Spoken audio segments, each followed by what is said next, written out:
Masih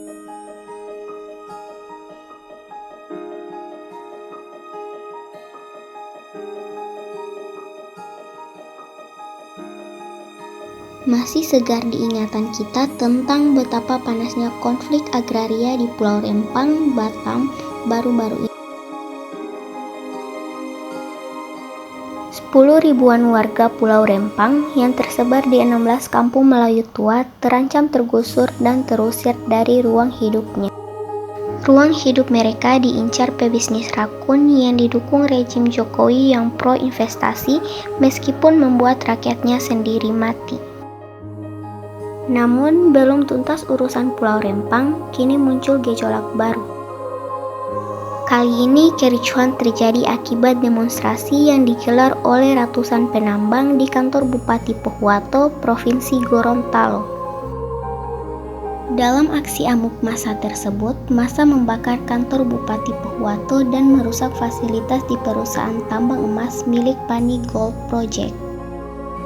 Fasilitas pemerintah yang dirusak massa diantaranya kantor Bupati, kantor DPRD Pohuwato, dan rumah dinas Bupati. Kasus di Pulau Rempang dan Pohuwato nyatanya hanya segelintir kasus yang menggambarkan kerumitan urusan konflik agraria di Indonesia akibat berbagai persoalan, baik karena buruknya tata regulasi dari pemerintah, keberpihakan pemerintah yang terlalu berlebihan kepada investasi atau penguasa. Menurut Komisi Nasional Hak Asasi Manusia atau Komnas HAM, kasus Pulau Rempang dan Pohuwato hanya 2 kasus dari ratusan kasus konflik agraria di negeri ini. Bahkan telah terjadi peningkatan eskalasi konflik agraria di berbagai wilayah di Indonesia. Kenapa masalah tersebut bisa terjadi?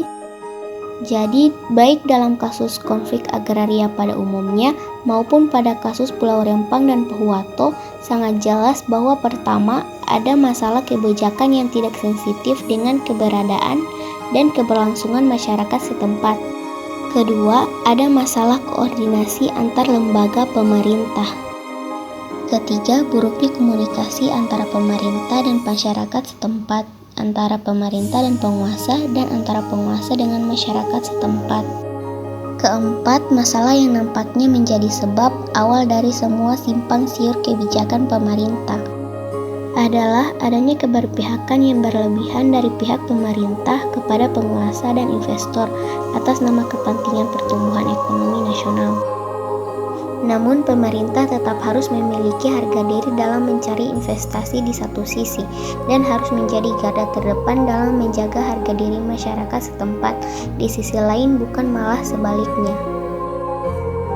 Apalagi dengan melibatkan aparat keamanan yang ujungnya justru bertindak layaknya musuh atas rakyat. Apa solusi dari kasus ini?